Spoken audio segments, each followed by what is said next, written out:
Call the Wicomico County Council Legislative Session 2019-05 meeting to order for March 5th, 2019. Those that'd like to stand and join us in the Lord's Prayer and Pledge of Allegiance, please do. Our Father, who art in heaven, hallowed be thy name. Thy kingdom come, thy will be done, on earth as it is in heaven. And give us this day our daily bread, and forgive us our trespasses, as we forgive those who trespass against us. And lead us not into temptation, but deliver us from evil. Thine is the kingdom, the power, and the glory forever. Amen. I pledge allegiance to the flag of the United States of America, and to the republic for which it stands, one nation, under God, indivisible, with liberty and justice for all.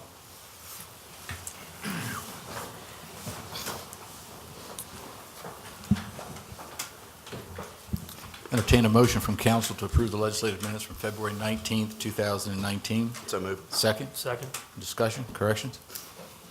Seeing none. All those in favor say aye. Aye. Opposed? Motion's carried. Minutes are approved. Entertain a motion to approve the work session minutes from February 5th, 2019 in reference to the capital improvement program. So moved. Second? Second. Any discussion? Seeing none. All those in favor say aye. Aye. Opposed? Motion's carried. Minutes are approved. Entertain a motion to approve the work session minutes from February 5th, 2019 in reference to the Poplar Hill Substance Treatment Program. So moved. Second? Second. Any discussion? Seeing none. All those in favor say aye. Aye. Opposed? Motion's carried. Minutes are approved. Entertain a motion to approve the work session minutes from February 5th, 2019 in reference to letters of support. So moved. Second? Second. Any discussion? Seeing none. All those in favor say aye. Aye. Opposed? Motion's carried. Minutes are approved.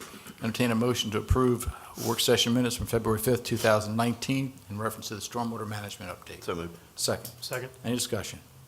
Seeing none. All those in favor say aye. Aye. Opposed? Motion's carried. Minutes are approved.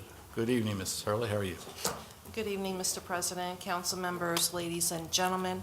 The first item on the agenda this evening is Resolution Number 48, 2019, declaring that Delmarva Veteran Builders, LLC, is eligible to receive enterprise zone benefits for property at 212 West Main Street, Suite 400, Salisbury, Maryland.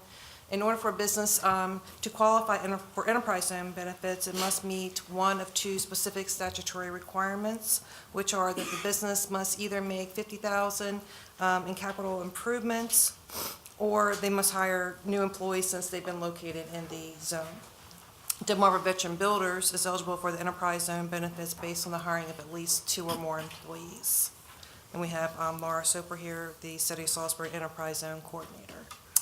Thank you. Entertain a motion from council to approve Resolution 48, 2019. So moved. Second. Second. Any discussion? I know we have Ms. Soper here, and we also have Mr. Eccleston here. Good to have you here. Any questions from council? All right, seeing none. All those in favor of Resolution 48, 2019, say aye. Aye. Opposed? Motion's carried. Resolution passes. Thank you very much. Appreciate your work. Next is Resolution Number 49, 2019, authorizing the county executive to accept a grant award from the Local Government Insurance Trust in the amount of $1,217 for training supplies. The Department of Emergency Services will be offering a training course titled Stop the Bleed for county employees and volunteers. The grant funds that they are seeking tonight will be used for training for that course. And we have Mr. Dave Shipley, Director of Emergency Services, and Mr. Timothy Aylesworth with the Local Government Insurance Trust. Entertain a motion from council to approve Resolution Number 49, 2019. So moved. Second. Second. Discussion. Good evening. Good evening. Thank you for having me here tonight. My name is Tim Aylesworth. Mr. Aylesworth, why don't you join us at the table? And Dave, you could do so as well.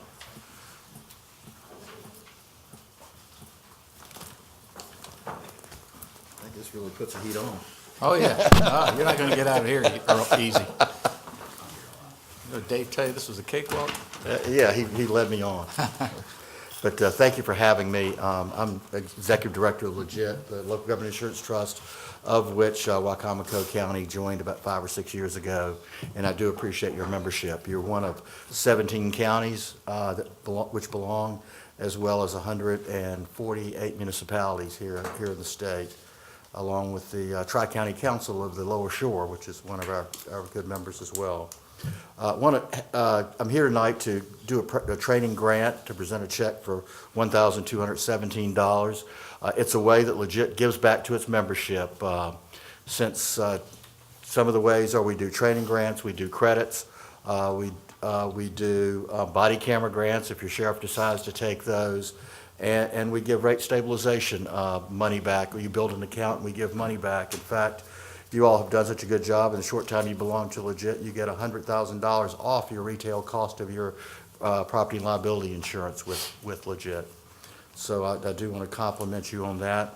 I also want to compliment you on routinely asking for grants. This is your fourth grant just since 2015, or 2014 rather, and overall you've received grants of, including this one, of $14,183. So tonight I'm here to present this check for Stop the Bleeding. It was replied to us by Dave Fitzgerald as well as Mr. Shipley, and I'll let Mr. Shipley, if it's okay, Certainly. describe what the grant is for. That'd be great, thank you.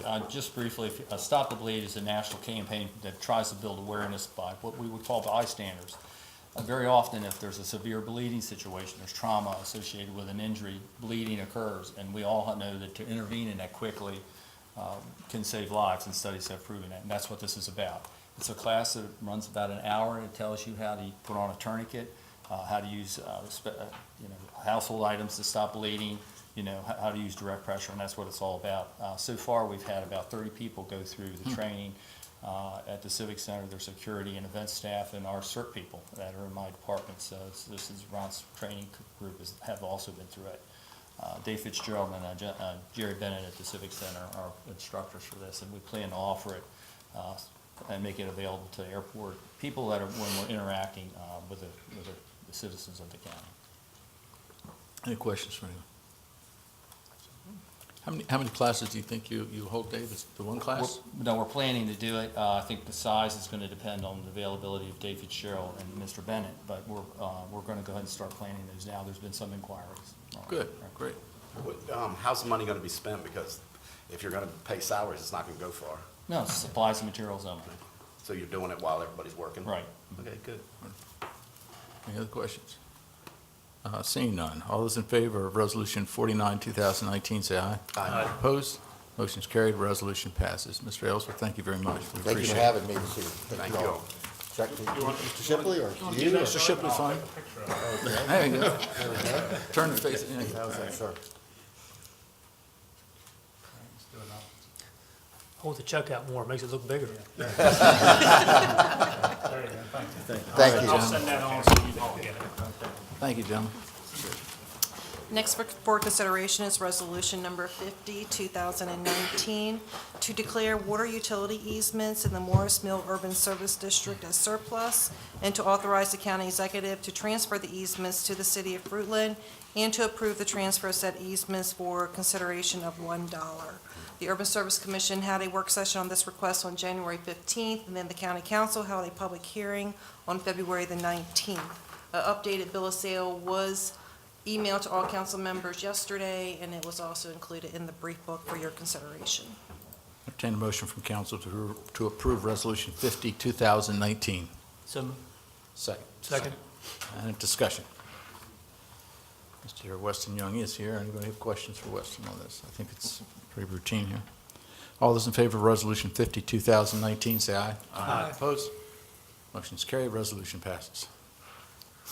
At this time, entertain a motion from council to adjourn from Wicomico County Council so that we may convene as the Wicomico County Urban Services Commission. So moved. Second. seconded. All those in favor? Aye. Opposed? We're now convened as the Urban Services Commission. Entertain a motion to approve the work session minutes from January 15th, 2019. So moved. Second. Second. Any discussion? Seeing none, all those in favor say aye. Aye. Opposed? Motion's carried, minutes are approved. Resolution Number 01, 2019, before the Urban Service Commission, is to approve a deed of easement and agreement with the City of Fruitland to convey all right, title, and interest of the county in an easement for the water tower and associated piping, valves, fittings, fire hydrants, and other facilities to operate the public water distribution system in the Morris Mill Urban Service District, and to approve the bill of sale for the Fruitland Water Tower to the City of Fruitland for the Morris Mill Urban Service District. This is the same request that council just approved, but you are now considering it under the Urban Service Commission. Thank you, Ms. Hurley. Entertain a motion from council to approve Resolution 01, 2019. So moved. Second. Second. Any discussion? Seeing none. All those in favor say aye. Aye. Opposed? Motion is carried. Resolution passes. Entertain a motion to adjourn from the Wicomico County Urban Services Commission so that we may reconvene in the legislative sessions of Wicomico County Council. Second? Second. Discussion? All those in favor say aye. Aye. Opposed? We're now reconvened as the Wicomico County Council. Mr. President, that's all I have. Thank you, Ms. Hurley. At this time, we open the floor for public comments. If you have any comments that you'd like to make, please come to the podium, state your name, your county of residence, and your concerns.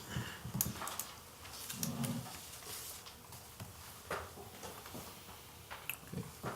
That concludes public comments for the night. Council comments. It's going to go just as fast. Entertain a motion to adjourn so that we can go to open work sessions. Oh, hold on. I almost forgot to read.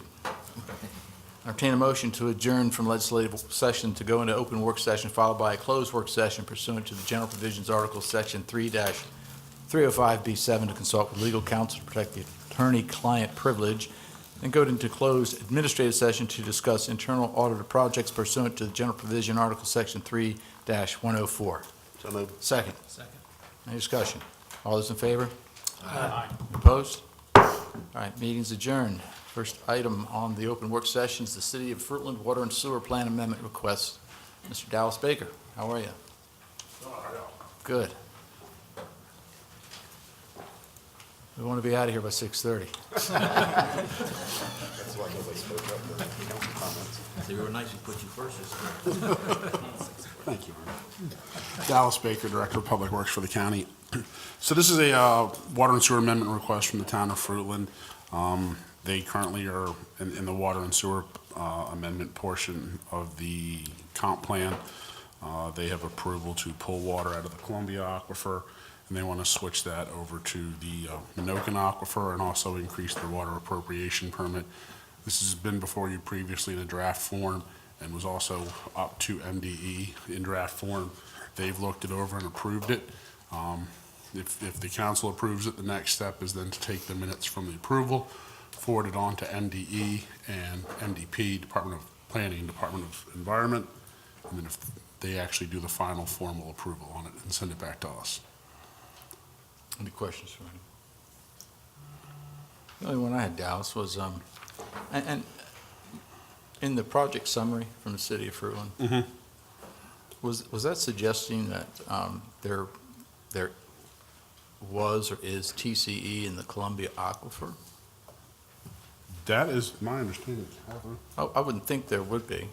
If you want to come Sorry, up. Catherine McAllister, the town engineer from GMB, is here as well. Good evening. Good evening. So the Morris Mill area borders Fruitland, and the TC was in the Columbia Aquifer in that area. But all of the studies suggested that it's moving in the opposite direction of the Fruitland water plant. Oh, okay. The Fruitland has been looking to put a new well in for years, and when the Morris Mill thing came about, we moved it from the Columbia Aquifer to the Minokan just to be safe. Okay. So they'll still operate their Columbian aquifer, their Columbia wells, and they test it quarterly, and they'd never had it come through. So what there is just isolated. Yeah, they say that pond, the Morris Mill, is it the Morris Mill pond? The pond in between them is causing it not to come over toward the Fruitland area. Okay.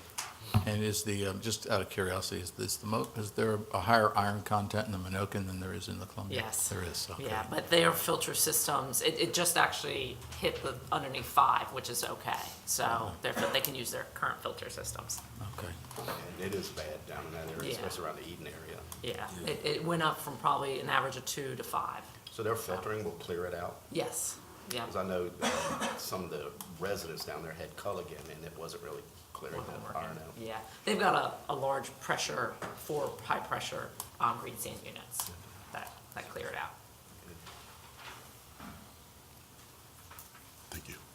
Okay. The only other thing I had is it says also that the city does not intend to increase their appropriation permit to draw more water. That got revised. Okay, all Unless, originally, we were not going to, and then that was one of the things that we added addition. They're not increasing appropriations in the Columbia.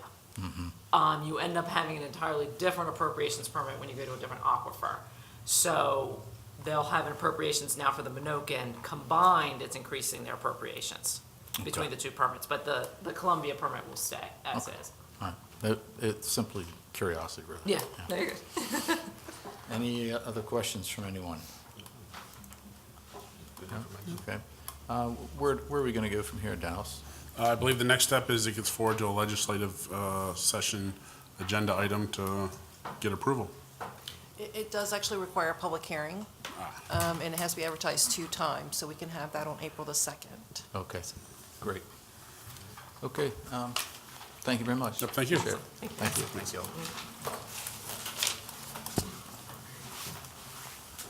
Next item on the agenda is the fiscal year 2020-24 capital improvement program. And we were sort of looking at the sheriff's office on this work session. I know Captain? How are you tonight? Yes. I thought we were separate, but I don't know. I'm here for an update on the construction. Is that part of Wayne's as well? That's, All yeah, together? we figured we'd cover it all in the same. Okay, well, I can give you what I have as far as where we are, as far as the permitting and that type of thing. Okay. And so Captain Todd Richardson with the Wicomico County Sheriff's Office. Just for some history, on November 7th, in 2017, the purchase order was issued for Crosby's and Associates to begin a feasibility study for the Wicomico County Public Safety Complex. On December 17th, 2016, we kicked off with the Wicomico County Sheriff's Office senior staff being interviewed by Crosby and Associates. Several months later, after they had done some extensive work, they made the presentation to the county council.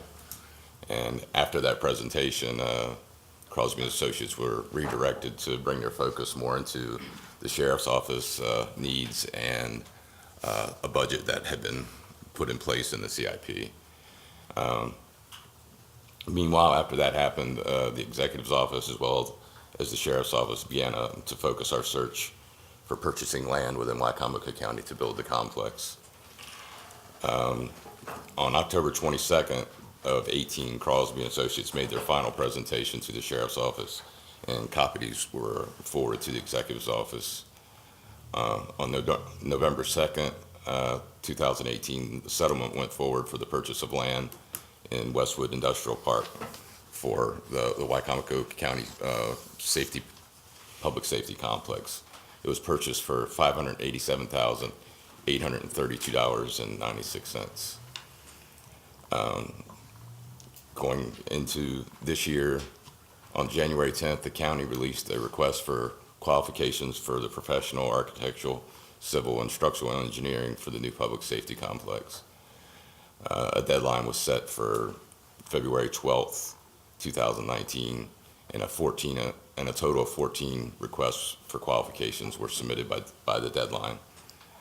Currently, the purchasing department is in the final stages of individual evaluations. Once completed, a group average will be compiled, and from this point, the county reserves the right to start negotiations with the highest vendor. And then finally, on February 22nd, I did a purchase order for George, Miles, and Burr to submit a sediment and erosion control permit application to the county soil conservation district for the grubbing and existing trees on site in preparation of the lot. And today I spoke with Ms. McAllister, who was just up here, and she advised that we should be in receipt of that permit by April. And that's where we are as far as the current situation. So we're waiting on the final evaluation from the purchasing department on the RFQ. Okay.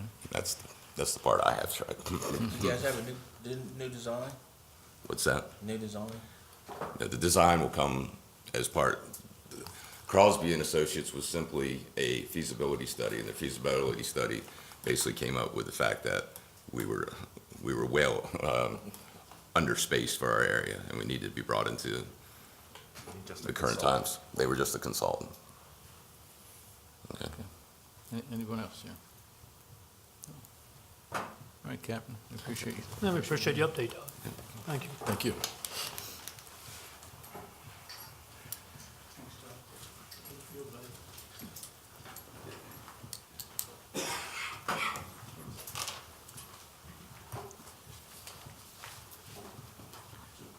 Were there any other questions as far as the CIP as a whole? I do have, Wayne? Wayne. You do? Yep. I think we wanted to kind of just go over a couple details. All right.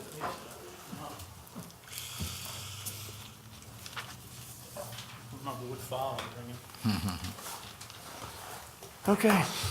how are you? Good, how are you? Okay. Bill? Joe had a question. Go ahead. Go ahead, Jim. I noted one thing you went, you increased the pay-go amount from bonded money. What was the purpose of that? Did you increase your pay-go on the, instead of bonding as much money for the sheriff's department? You were saying there was We- 2.389. Yeah, what we were in trying to pay-go. do, when we did that, Joe, what we were trying to do was keep our borrowing at the same, basically at the same level of debt that was being retired in the coming year, in '20. But we also wanted to do Beaver Run. We wanted to get Beaver Run underway. So when we looked at what we thought we would be able to afford coming out of fund balance versus what we wanted to borrow with that parameter, we decided to split the public safety building funding for '20, essentially half out of PAYGO and half bonded. That frankly, as we're going through the budget right now, Joe, we're taking another very hard look at that. Well, how would that affect our reserves? That's what I'm looking at right now.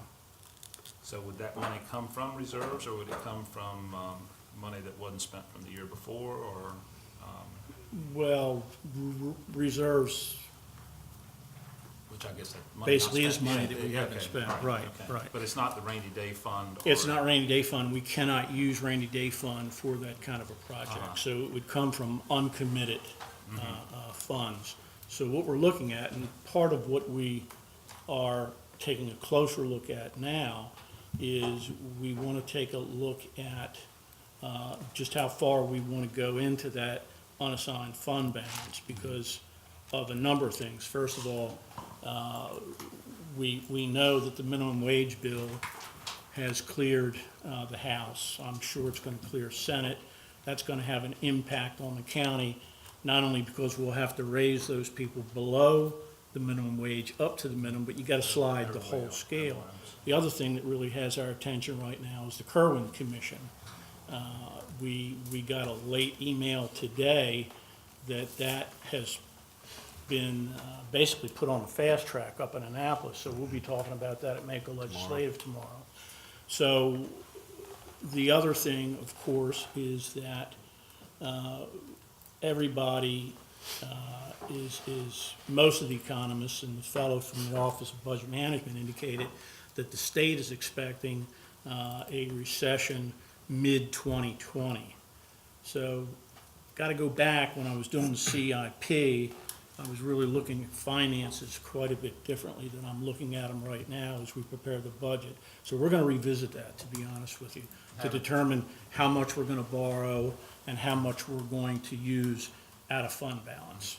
The states also, have they said they think they've made some mistakes in their budget analysis of how much they're gonna, is State shortfall right now is, Shortfall. I think, $346 million, Joe. that all? I thought it was So more than that.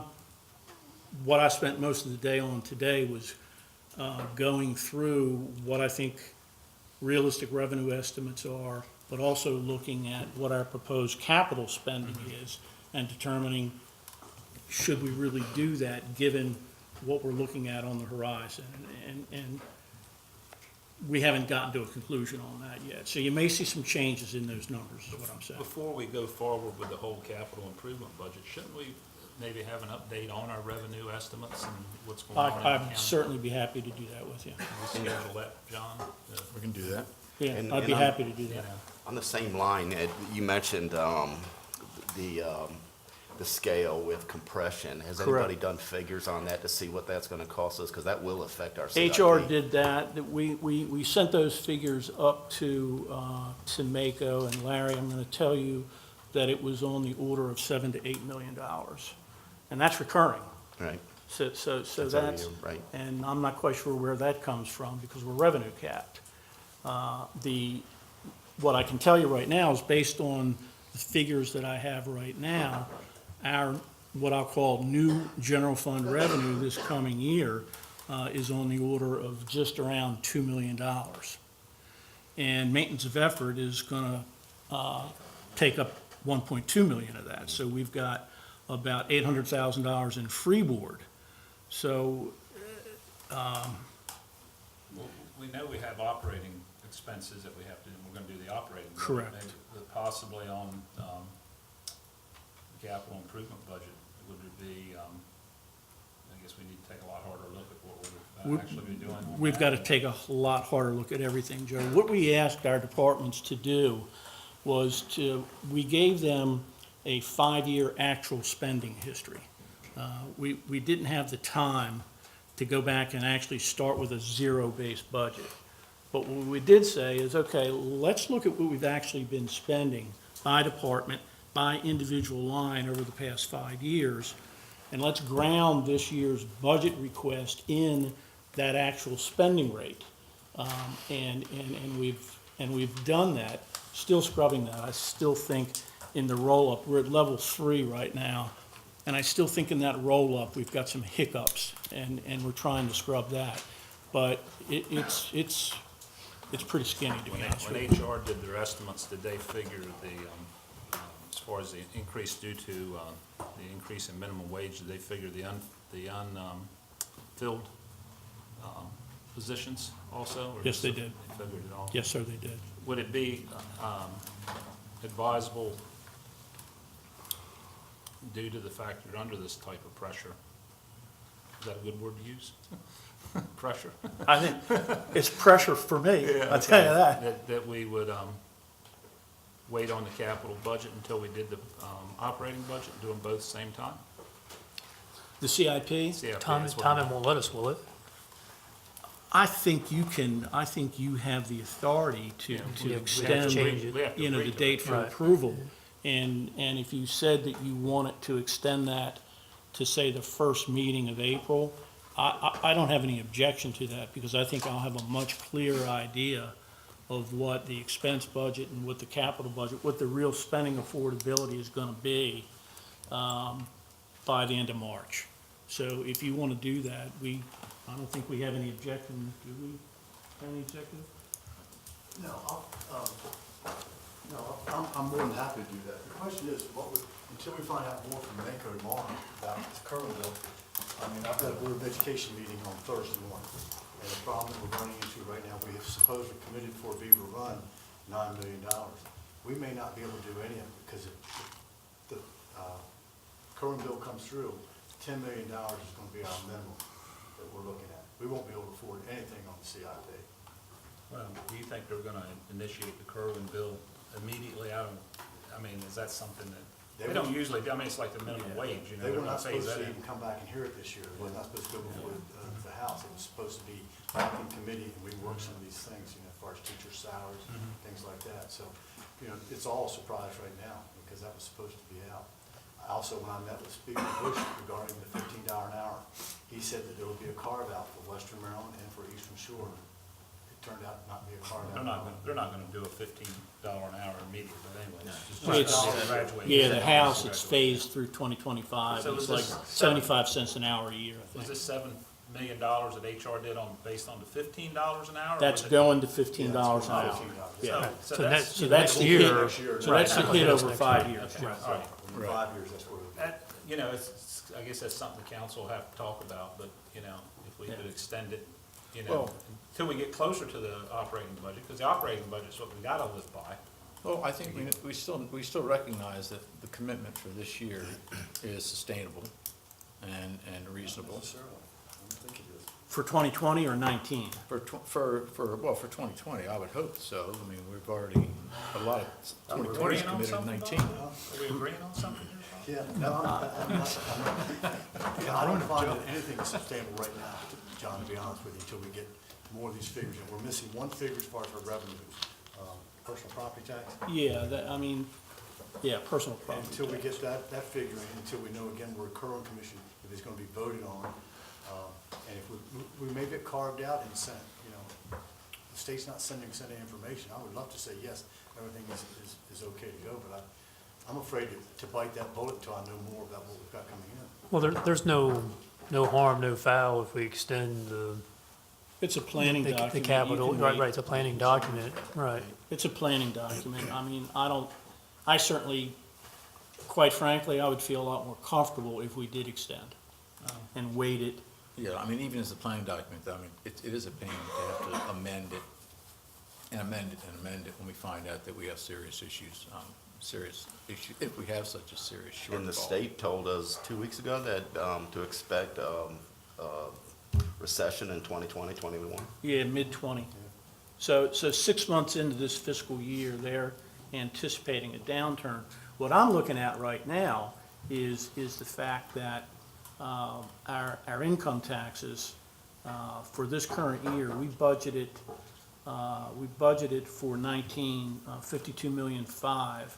Our actual for 18, our audited for 18 was, I think, 50,000,004. Distributions year to date would indicate that our actual for 2018 is going to come in probably around 52,200.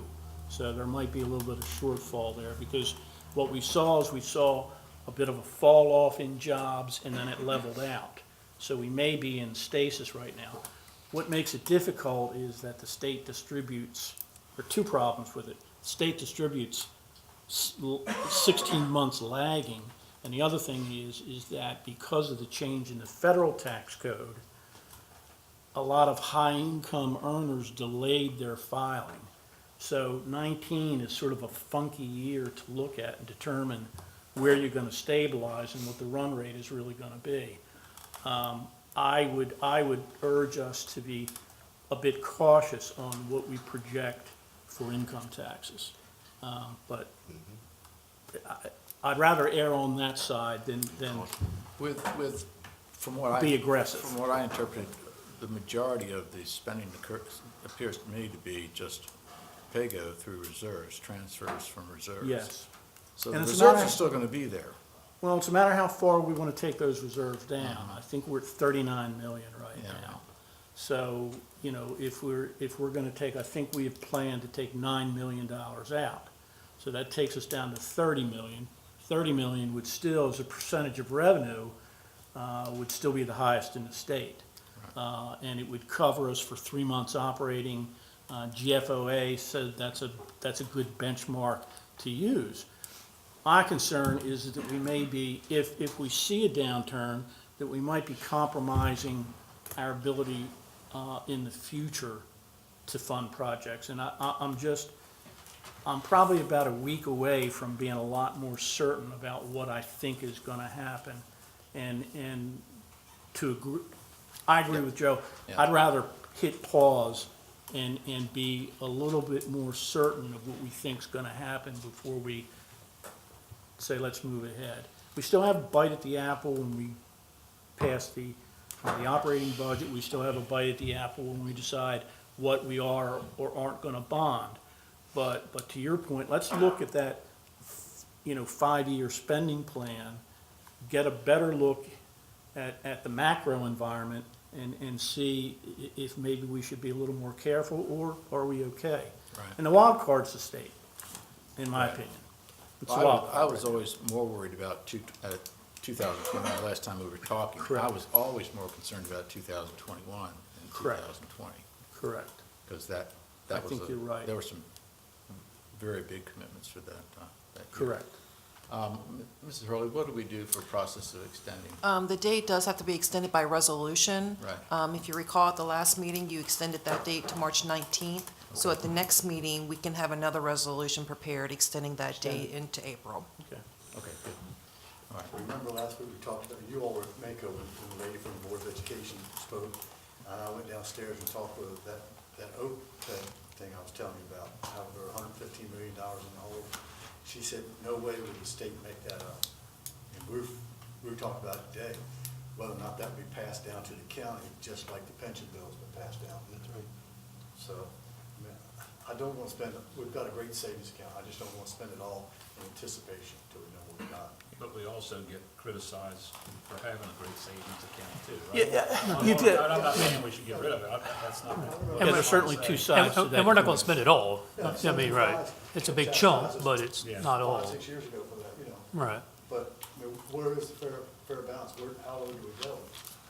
If you look down in Alabama last week, you realize you do need to keep, or this week, as far as that goes, you need to keep. Yeah, there's Well, no question about that. And not to try to change what's been in the plan here, but the fact that, I mean, interest rates are still very low. And that's the other point. And, you know, I mean, I don't have any concerns about, frankly, even if we borrowed more, you know, I know we try to stay, we're only trying to borrow what's coming off the books, but if there's ever a time to, you know, I mean, that's not a set rule or anything, I mean, and with It's a rates. policy. It's a Right. policy.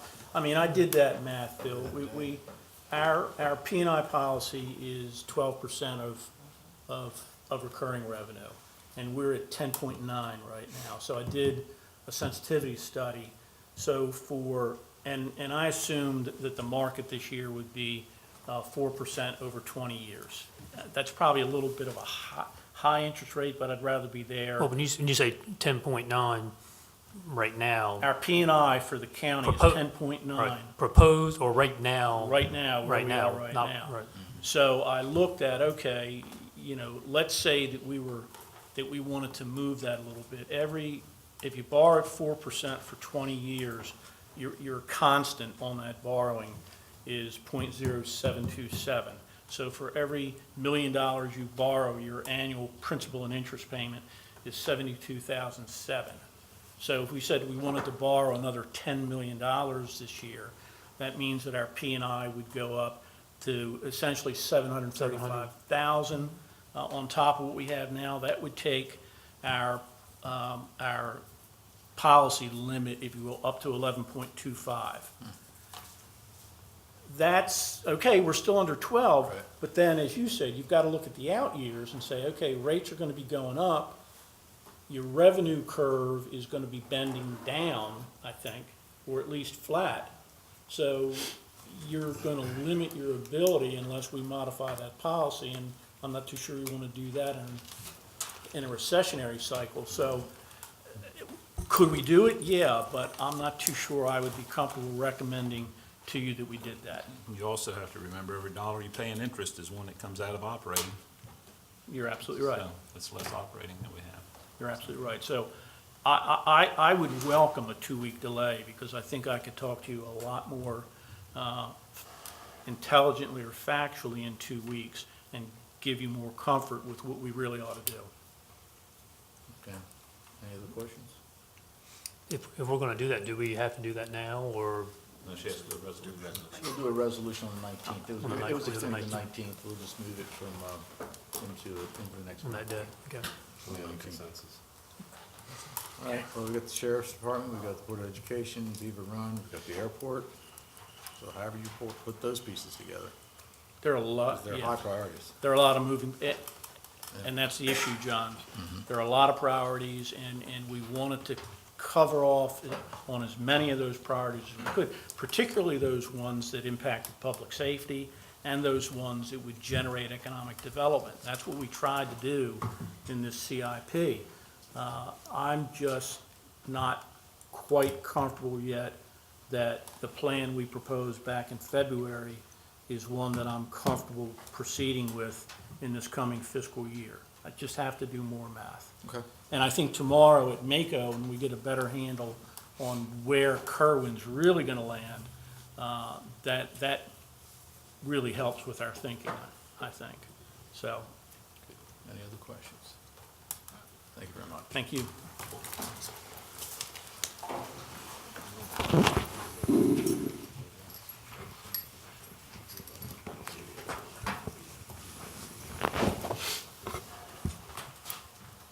The next item on the agenda we have is the discussion of the Salisbury Ocean City Wicomico Regional Airport, and Ms. Dawn Beach is here.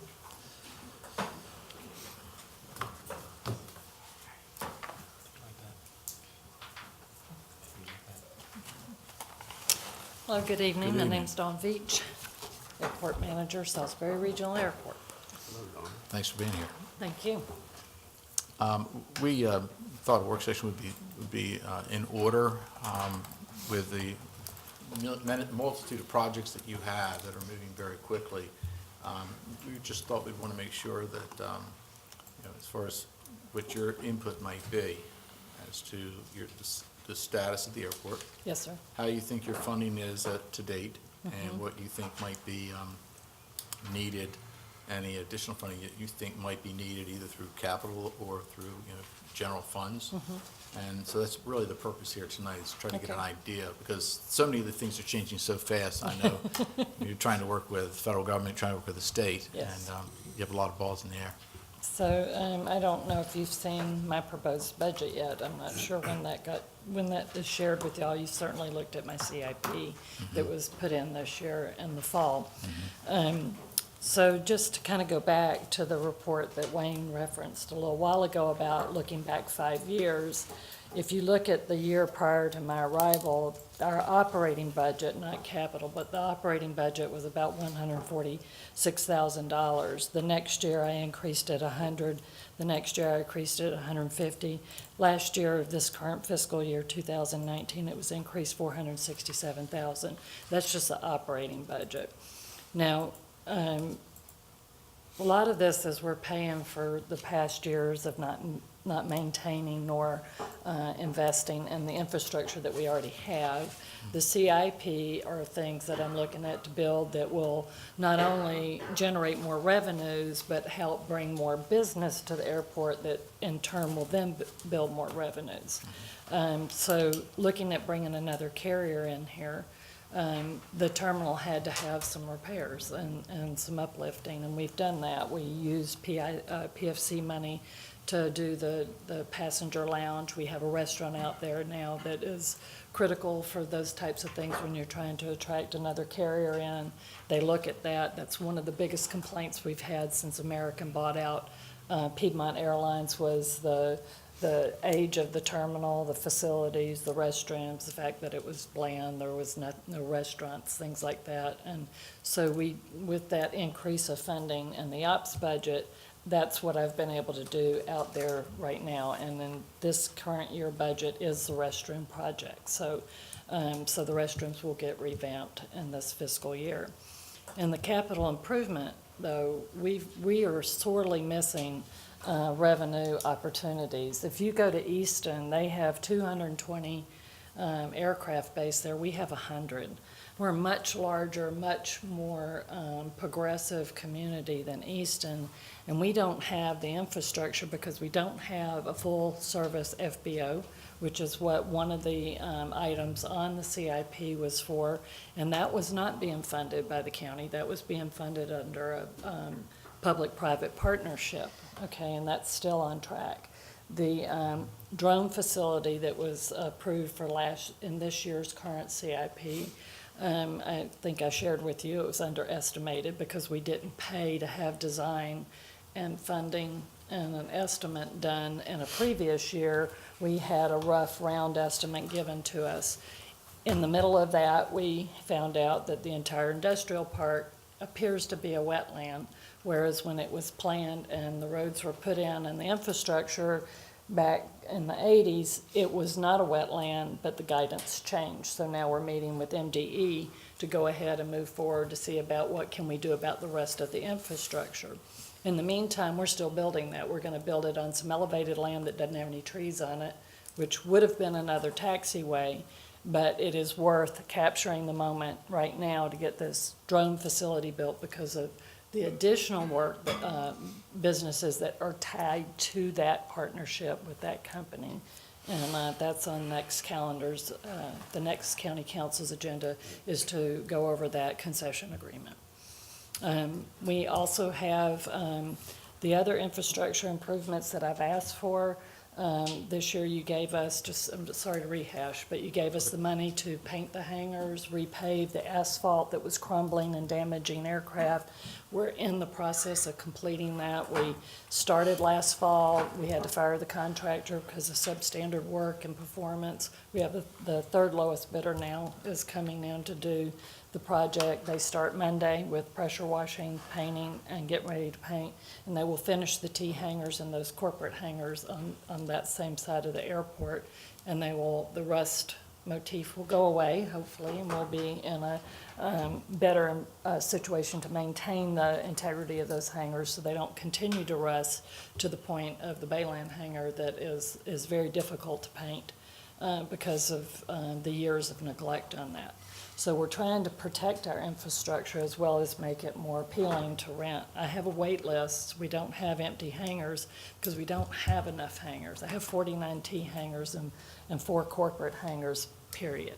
That's it. That's all we have. And it's not enough money to sustain, enough hangars to sustain the type of businesses we want here. I met with USDA a few weeks ago. They do the community facility grants, which they possibly can build some hangars. They built many, many hangars at Easton for either with grant money or very, very low interest loans. So those are things that I'm trying to find so I can get the infrastructure built and get the aircraft based here, because once they're based here, then they get their service done, they get fuel, they do the things that expand the economy. Our airplanes are all sitting in Easton, and I know you've heard me say that many times, but the fact is the contract that y'all awarded and signed and approved to build a public-private partnership of 8 hangars, they're not building here. They're building it in Easton because we don't have a maintenance facility. They can't get anybody to pre-sign a lease prior to construction because there's no place to get their aircraft maintained. So we're at a dead end here if we don't get maintenance here, and this airport is huge in the economic development for all of the Delmarva. Now the senators of Delaware and Maryland are partnering together with me. I'm working with their staffers at this time to speak to them about the fact that this airport is a community airport for a tri-state area, and we need tri-state support. It shouldn't just be here. And so I'm reaching out to them because Delaware wants to build their Silicon Valley in the worst way, and Senator Carper is lead on that, and he sees huge potential with the Salisbury Airport to be able to help facilitate that growth, not only just because of the airport and aviation, but because of our drone facility. The drones are already here. The drones already know how to fly. They already know how to do things. Yes, they need to extend the battery on the smaller drones, but the more important component of our drone facility is all of the technology that will go on a drone and what that drone will do. It's not making a new airplane. Everybody knows how to make airplanes. They've been able to make airplanes that fly by themselves for 30 years, and they've been doing it successfully in the military.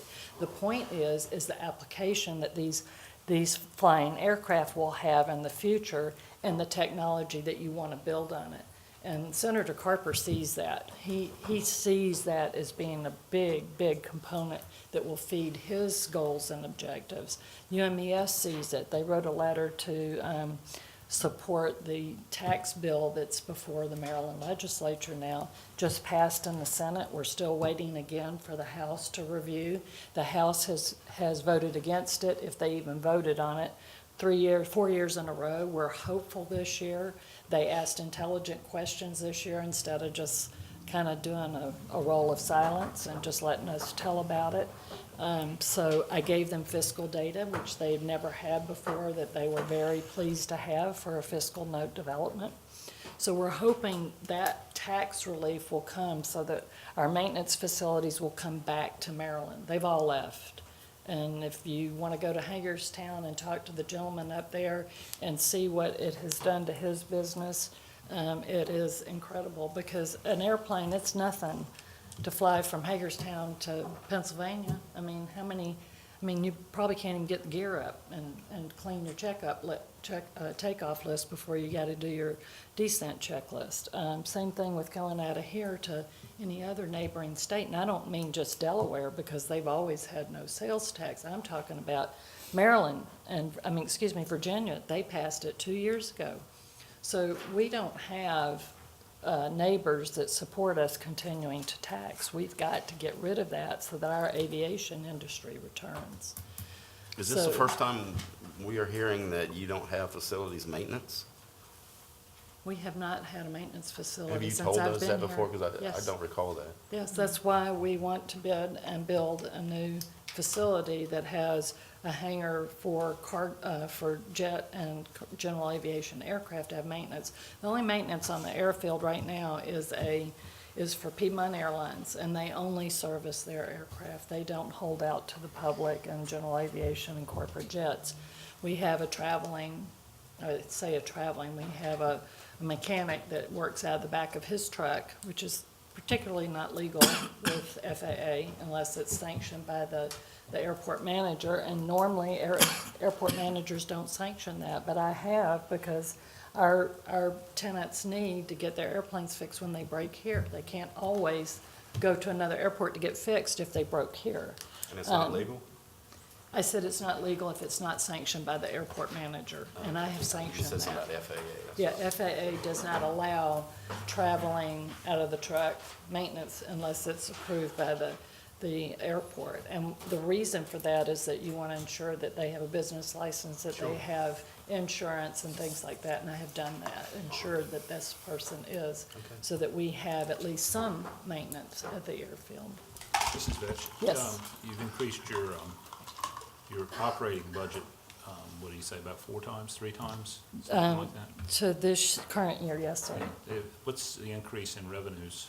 Increase in revenues is minimal right now because we had to take on the ARF, the Crash Fire Rescue. If you recall, Piedmont Airlines used to Understand. provide the staffing for that.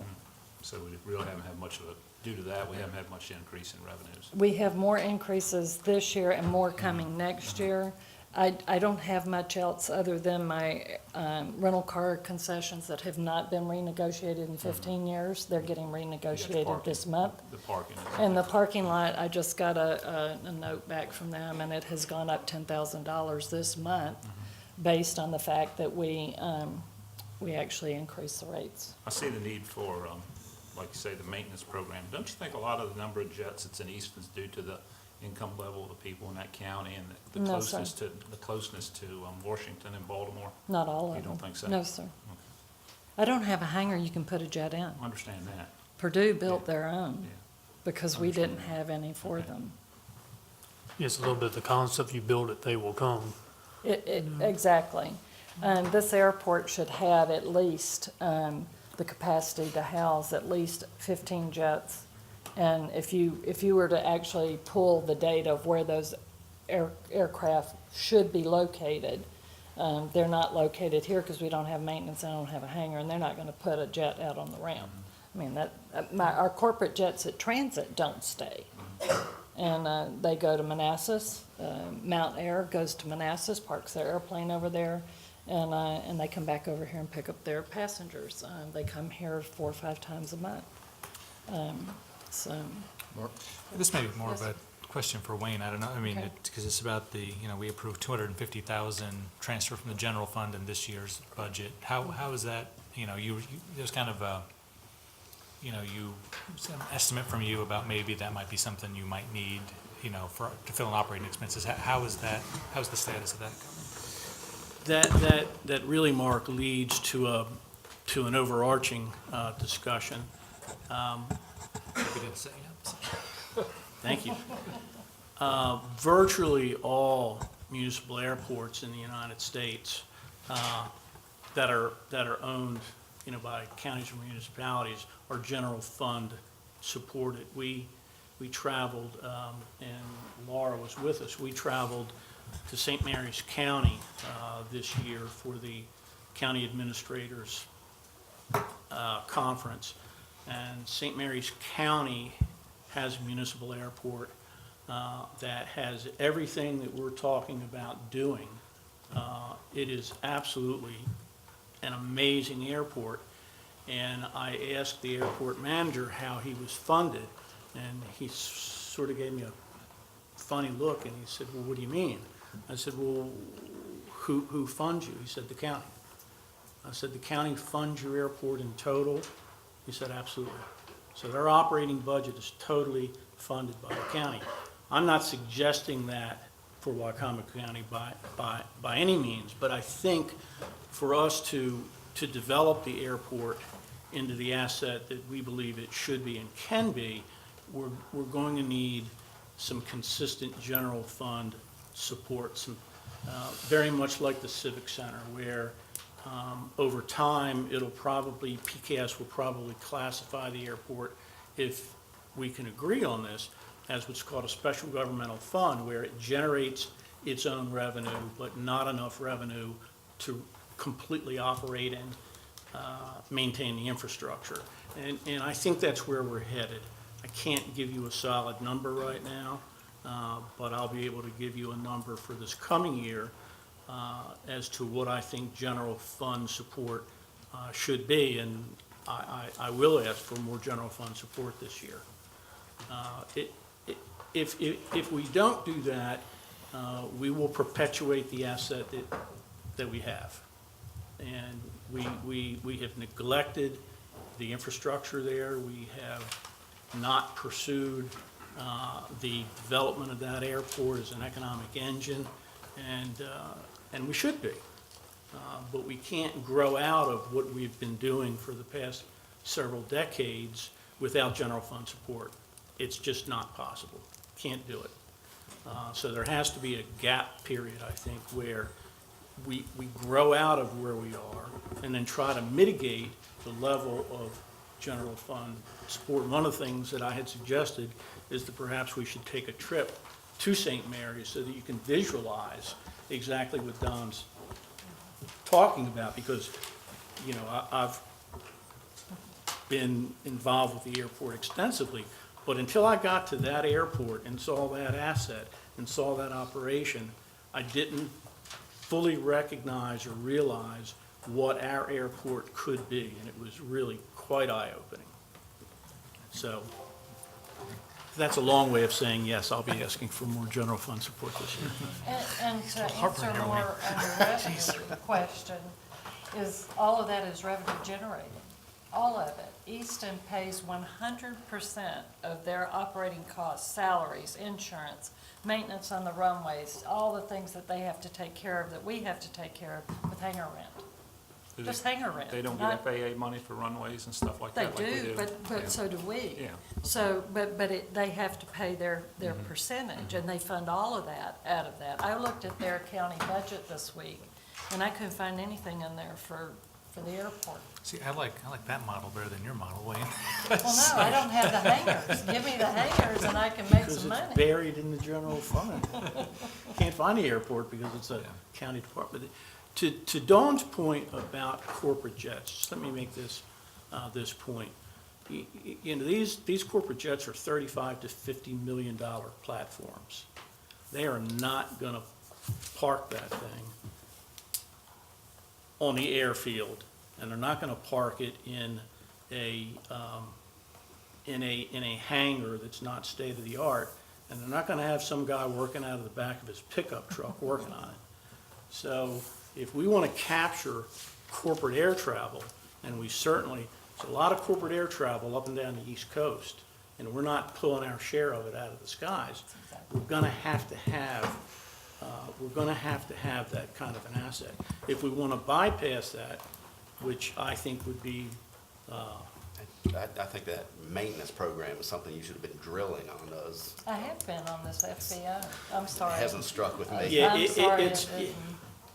Because I- I think I'm the sorry, it's airport's important, Yes. and Yeah. if you had been drilling it in us, I probably would have said, yes, let's do it. yeah, Well, to your I've point- been hearing that for years, because I mean, Dawn, she speaks regularly throughout the community. I mean, she spoke to Hearing it at a Chamber lower about level. that, Greater I Salisbury hear it about now. that. And she's Yeah, been the preaching that messaging for The messaging is different, I think, Larry. Yeah. I understand what you're saying. Well, I've kind of resigned myself to the fact there's going to be general fund support for the airport. I'm not happy about it, but it is what. No, I said resign. But, for me, even with the Civic Center, Yeah. the nursing home we're talking about now, because we Yeah. have, it's kind of a necessary evil, for lack of a better term, of let's figure out a way for us to, we have to do this now, but, what is our plan to transition these, enterprise funds away from general fund revenue to be self-sufficient? So if we're. I agree with that. So if we're I gonna agree do with this, that. because it's not, I'd love to see the Civic Center self-sufficient. Correct. That to me isn't a model of what we should be doing. That's a model of, we're struggling to get that right, and I don't think we should, so, if we're gonna do this, it'd be nice to see a 5 or 10-year plan of, all right, here's what, I we don't think we're gonna disagree with need, that. and here's our plan to do that, so I don't if disagree you with wanna stop But my to your heartburn a point- little bit, yeah. From my standpoint, you mentioned the nursing home. If we're going to own assets and operate assets like that, they should be very well taken care of. They should be the kind of asset that the county can be proud of, the kind of asset that people will be very, very interested in utilizing. And the airport's lagging there, and it needs to catch up. No, I understand, but, every dollar we spend on the nursing I home or the understand airport or that. Civic Center isn't a dollar to schools or understand that. sheriffs, you know that, obviously, but understand so that's, a little bit of my heartburn about that. I understand We've, that. we're the first council, I think, to put money, general fund revenue into You the are, airport. and we appreciate that. And, that, it'd be nice to know if there's an end date on that, that's all, so. What I think we're seeing here really, in all honesty, is we're trying to pull ourselves out of a hole. We're trying to pull ourselves out of a situation where we've had 10 to 15 years of just total neglect of maintenance and anything else. And here we are trying to take the 10 to 15 years of neglect and rebuild it in 2 to 3. Play catch-up. And it's important. It is important. It is important. The 2 to 3 is important because It's a transition period. yes, and so I understand. So, as far as your angst about, the general fund and it's supposed to stand alone as an enterprise account, I can see where we need to make some exceptions to that. Me personally. The question would be, from what we had talked about before, whether you stayed as an enterprise account, then the question came up, was a governmental account, Special governmental. special government account? I have no idea what the differences are. PKS makes that call, John. Oh, they do?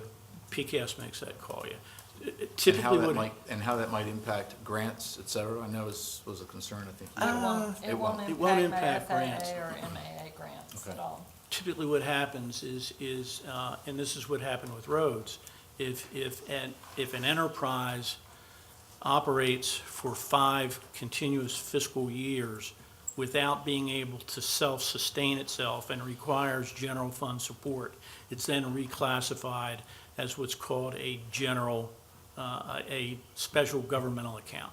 Okay. So that's the first step out of, and anytime you've got an entity that is generating its own income, but also getting general fund revenue, that's a special governmental account. A true enterprise generates all of its own revenue and is totally self-supporting.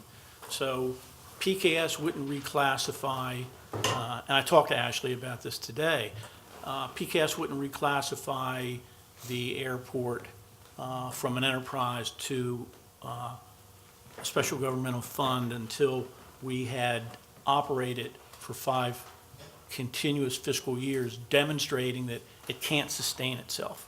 And I can't tell you, So by that time, it's, I'll be back on my Yeah. feet. yeah. But I mean, it's accounting. okay. I mean, it doesn't have any real impact on the county's financial, other than the money that we're taking from the general fund and appropriating over to the airport. From an accounting standpoint, it doesn't impact us with grants or anything else. And part of what we had talked It's about. an accounting designation. Part of what we just touched on earlier too, which is a concern and had been at our last meeting. This was, I think, the primary concern, where we have a pay-go of about $2 million this year and $4 million next year. And sometimes, unfortunately, the commitment of the $2 million this year does obligate you to the $4 million next year. Absolutely. If you Yes. start a project, Right. You know, you don't want to start building a school and then stop Yeah. after the first year. And of course, So we all know the majority of that is the runway. that's a significant part of it. Yes. Absolutely. Which- Runway extension is a Which I don't think we have, significant part. I don't think we have any leeway on that. I don't, we know how important the hangars are, but we also know about, Well, the runway is critical to, A, it's Piedmont. critical to Piedmont, and B, it's critical to, if we want to, if we really want to move towards having aircraft in here who can, that can actually fly coast to coast, And Europe and Nonstop. Africa, Middle East. you've got to have that runway length. Otherwise, they can't get up with the fuel they've got on board sure. and make it all the way across the country. Is the $6.25 million on the public-private partnership for this coming year, 2020, that's still a realistic number that we want to keep for the T hangars, or is that something that you anticipate might be adjusted? The public-private partnership for 6.5 million is the 38,000 square foot hangar. It's not the T hangars. It's Okay. the one building that we have a letter of intent from, and I'm meeting with them in a couple of weeks Okay, with their new investment partner to see if we Yeah. can't solidify the deal. okay. I guess that'll come along with whatever your new, We will, in all likelihood, be bringing forward to council that project once it's inked, and we'll be bringing forward the drone facility. We're very close to having that inked as well. So I would say within the, certainly before the end of this fiscal year, you'll see both of those. I'd like to see some regular updates. It's fine. Happy to do it. Is the access control system, is that the one that we're dropping, or is that what we're keeping The that? access control system is all the different gates around the airport that allow emergency vehicles in, tenants in, Okay, so that's construction staying. workers. Okay. That's an antiquated system that is, and I talked to MAA about them funding that project for us this year, and they're broke. They told me I could submit 2 gates a year. I have 12 gates, 2 gates a year to get the new system in, and they might fund us 2 gates a year, so. Over time, that becomes a real security issue if we don't upgrade. That's how you secure the airfield. Right. So- Right now, they're not, TSA and the FAA are not pushing hard on us because we don't have what's called a SIDA. When we had, for security, that's a security level, when we had, who's the name of the carrier that operated here? Allegiant? Allegiant, thank you. When they were here, we were required because it's over 50 seats on the aircraft. They're looking at coming back. That was that 1 day a week flight? Yeah, to Florida. Florida, Sanford, Florida, I think they flew to. So and we only had a SIDA when they were here. We had a special process, okay?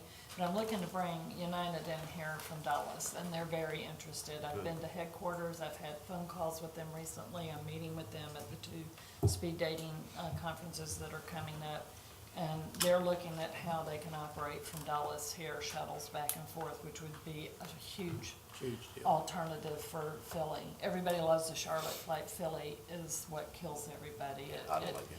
The Don't Philly go there. flight is just, it's not the airline's fault, it's the It's the airport. congested. There's It's too the much airspace traffic for congestion. the capacity that it can handle. It's on the river, it has bad weather, and it always gets stuck with the extra snow. And then you have the air traffic delays above because they're slap dab in the middle of the eastern corridor for air traffic control and trying to pop all those airplanes up into the mass system coming out of New York. So that airport having an option, even if it's just to Dulles, is a good option. And I think you'll see the regionals start to recognize it. We're only getting 8% of our traffic. Dulles gets 13% of my traffic. Out of all the traffic we should be flying, Dulles, and you know how far Dulles is. 13% Doesn't of make the any sense people to me. drive it, well, because they can make an international connection. And so they're looking at, because we have a lot of international travel Yeah. here, mainly because we have the eastern part over in Ocean City with people that have multiple homes, they have, different economic disposable income, and they fly all over all the time. And that shuttle, I think, would be huge. And the more we get people off the Bay Bridge, the more they'll use this airport if they have options. So I think it'll be a huge trip Yeah, loader. I still hear a lot of people wanting BWI, but Dulles to me I'm is the working next on best thing. BWI. We're BWI working will on be after United, Okay. because the carrier that wants to do it for me can't do it for 2 years. Okay. They want to do it to employ their, all the incentives that BWI gives them. Yep. They last for 2 years. Well, they just signed another contract with another set of city pairs. So as soon as that 2 years of incentive runs out, they want to grab us because they can use their downtime airplane to run our shuttle. That's good to And hear. it's a perfect business model. So I'm really hoping they will still come then. And that partnership and relationship is still very, very close. Well, see what happens over the next 4 weeks, right? It's going to be critical for the airport, I think, as far Wayne as. made me go back and sharpen pencils today after our I meeting. made so everybody go back and sharpen their pencils. I didn't pick on anyone in particular. I knew who you were talking about. Well, we appreciate you taking the time. Is there any more Certainly. questions from anyone at all? Any other questions? I would say, just very briefly, Dawn, you've been running at 100 miles an hour since you came in the door here, and you've done a fantastic job. I was at the airport last weekend, and every time I go there, it's just another thing's taken care of, another thing's done, and it looks fantastic. Thank you. Are you sustainable there? Do we have enough as far as money for staffing internally to be able to? I mean, I know I know the answer to that question, I'm but doing 3 people's jobs right now. I can see it when I see the money that's coming in the door and the grants. I don't know how you receive the money that you get in the door, but that's, I don't doubt that our ROI is pretty intense for the work that you do, so. We get an awful lot of grant money, but it takes a lot of time. Yeah. This year, some of y'all may know the Small Community Air Service Grant. I did not do that this year because I didn't have bandwidth. I don't have a deputy, and now I don't have somebody to run the project. So today I spent my day doing electrical, looking at a panel that needs, 3 panels that need to be replaced because of over in the Piedmont area. And I spent half the day with the hangar people. They were getting ready to paint, and then I had to go back and sharpen my pencils on the budget before tonight so that I could give Wayne some numbers tomorrow morning. But we are putting out an ad, and we're talking with people who we think we may be able to attract to be Dawn's assistant, so that they can grow into the job by the time that Dawn's leaving. And answer your question, Josh, for us to do what we want to do at the airport, the current staffing level can't sustain that, so it is gonna have to be beefed up. So we're trying to figure that piece out. Part of it is trying to find people who have that ability, have that expertise, understand how airports operate. Because Dawn, quite frankly, doesn't have the time to train a person to do that stuff.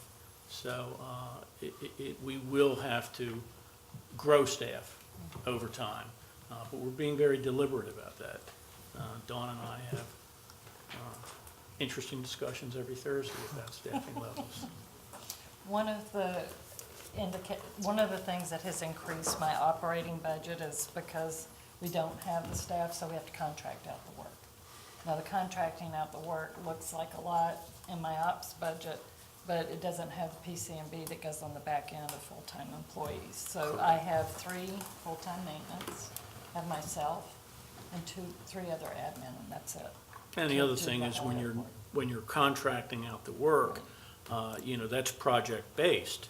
So you can start it up and stop it, as opposed to bringing on an employee who then becomes merited and who may vest benefits over time. So I think with where the airport is, with how we need to develop it, probably outsourcing that kind of assistance is appropriate and saves us money. We get people who know airports, who know this stuff, and we get a better quality project as a result, probably long-term at a lower cost.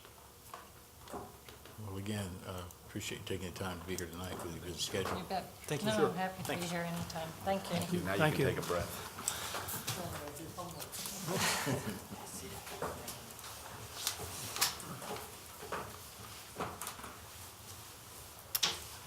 The next item on the work session is the Poplar Hill Recovery Center. Wayne, I think you're back up here.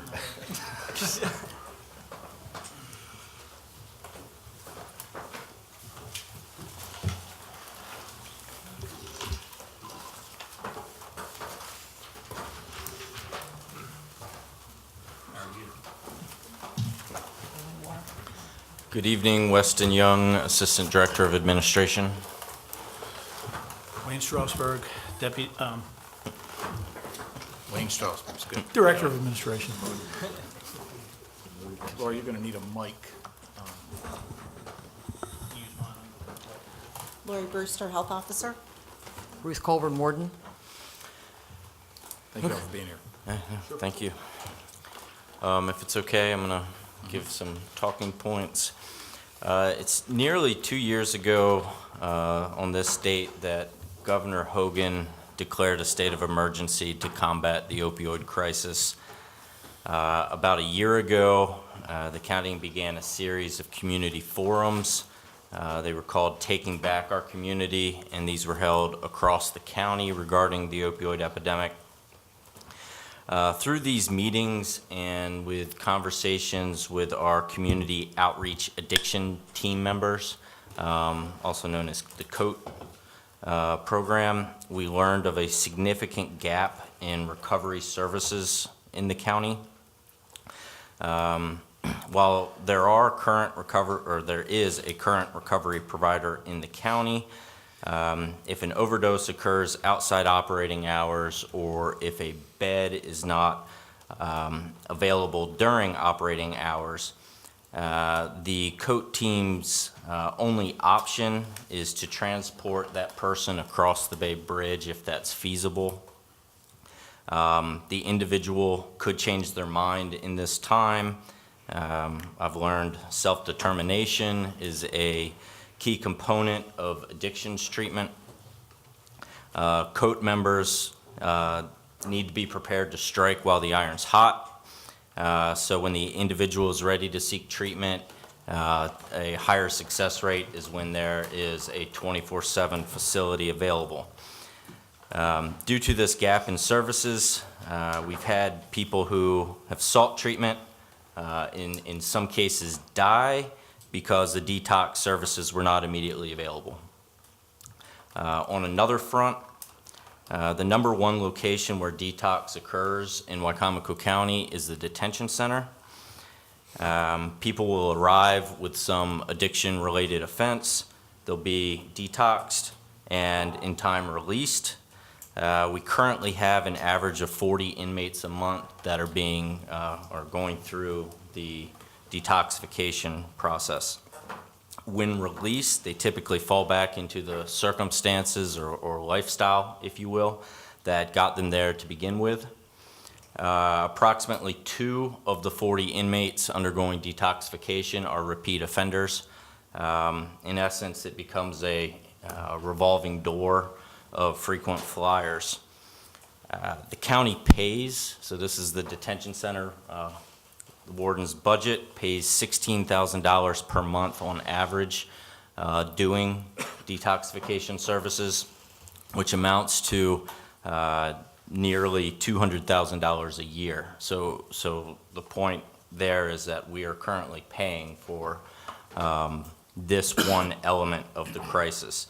So that's somewhat quantifiable. What's a bit harder to quantify is the needle transmitted diseases that come with this type of addiction, HIV and hepatitis. When we have inmates with those diseases in our facility, we have to pay for their treatment, which is additional cost.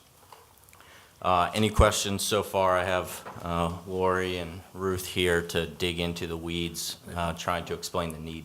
What did you say the recidivism rate was for the 40? Can you go over that? They said there's approximately 2 of the 40 have been back. So they had been through that treatment. They had been one of the, again, these are average numbers, it fluctuates. But at any given time, there are 40 inmates that are receiving, are going through a detox treatment. And on average, 2 of those have been through that process before.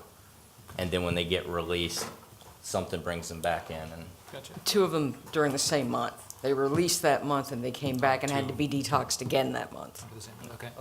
And how many prisoners are, 40 out of how many prisoners? 300, approximately 300. 287 was my last count. Okay. okay, so, oh, Or sorry. one more question along those lines, but, and I know, we don't have a plan at the moment in terms of a contract or anything for Poplar Hill, but the conversations we're having, but with, like, your inmates, for example, but would they even be candidates for the program with the discussions we've been having at Poplar Hill? I think the answer to the question would be yes and no. I guess when they're released, then they Well, could we be- have an extensive pretrial program. We have 283 people inside the detention center. We have approximately 300 people being monitored on pretrial release outside the detention center. And once they've been released, they still come and see us once a month or once a week, depending on the extent of their substance use disorder. And either they get into some sort of treatment or they're going to be back inside the detention center because they're going to pop dirty on a urine test. So even if they have been in our jail, we can take them right from the jail to a treatment center, and then they don't have time to go anywhere because they'll be released to pretrial, and boom, they can get a handoff right into treatment. And in fact, it reminds me a lot, like in the healthcare world now, population health management is what it's all about. Like your hospitals is trying to keep people out of the hospital. And in this case, we're trying to keep them out of the detention center. That's true. And the 16,000 that he's talking about, the $200,000 a year, is on top of what it costs to house an inmate, basically, per year. So when you add that up, at $65 a day per inmate, plus the additional cost of an inmate who's detoxing, it's really a very large dollar amount that's impacting the county.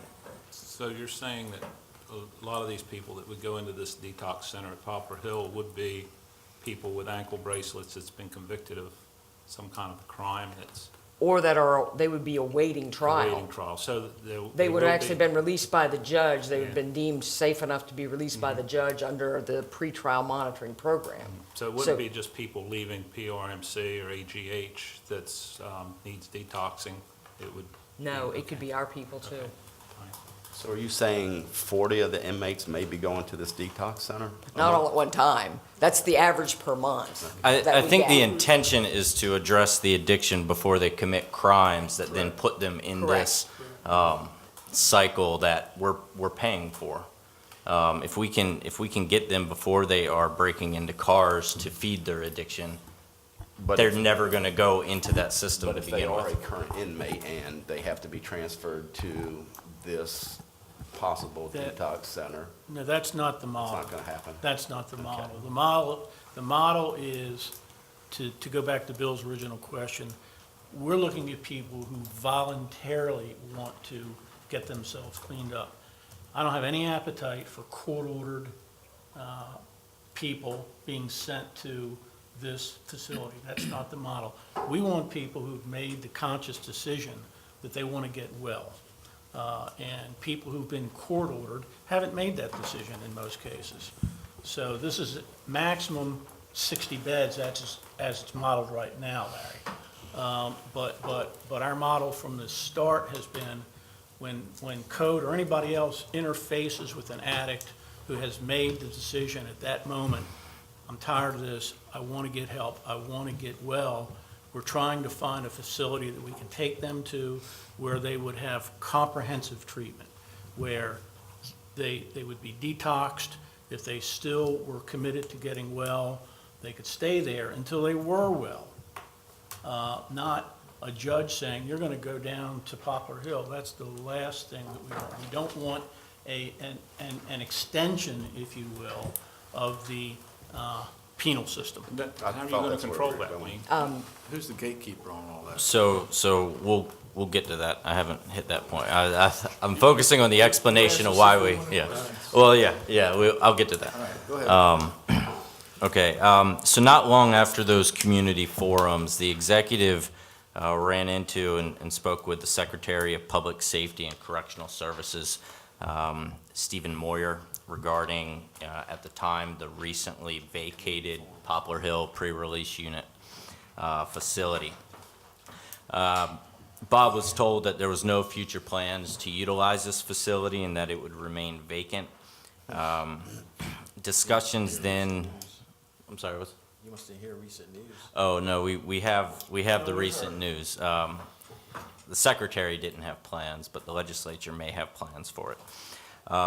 Discussions then began with the state regarding a potential lease of the facility with the goal of providing a comprehensive, multi-pronged, high-quality approach to the delivery of services to individuals in need of substance use treatment.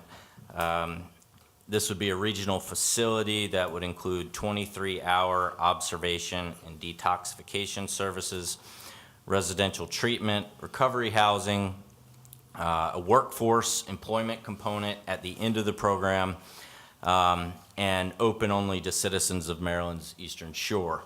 The gatekeeper would be the service provider. Whoever selected to run this facility, our MOU with that person. We've also considered having a health officer have to support the admission of that person. Just send an RFP on that? Yeah, it was a request for qualifications. So, yeah, that's coming up.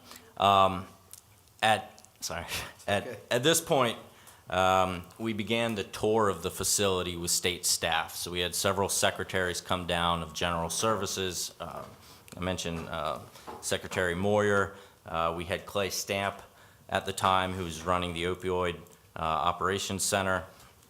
As this project seemed more and more feasible, that's when we invited council to attend a tour, and a majority of you did, and thank you very much for that. The governor and lieutenant governor threw their weight behind the concept of this project, and lease language began to be drafted. While we're still in the drafting process, the basics of the lease is for $1 a year. We would have a 20-year lease term with 2 5-year renewals, among a bunch of other pertinent details. Later, on January 10th of this year, the lieutenant governor unexpectedly announced nearly $1 million for renovations to the facility. And since then, we've had conversations, just like Dawn mentioned, about USDA and hangar money. USDA Rural Development has grant monies available for opioid facilities like this, and they, short of throwing money at us, they're very interested in partnering. So with the service provider, as President Cannon mentioned, we had a request for qualifications issued by purchasing for a service provider to run this facility. The deadline for those submittals was February 13th, so it's still fairly recent. Of the half-dozen entities that showed interest, we received 2 bids. Unfortunately, one came in late, and we have our rules. The one that we did receive on time has a similar successful program in Delaware. And it also turns out that they've utilized USDA Rural Development low-interest loans to cover renovation costs. I believe the example they had in their packet was in Harrington, Delaware. They renovated, I don't know if it was an old shopping center, and turned it into this. So they have experience in what we're proposing.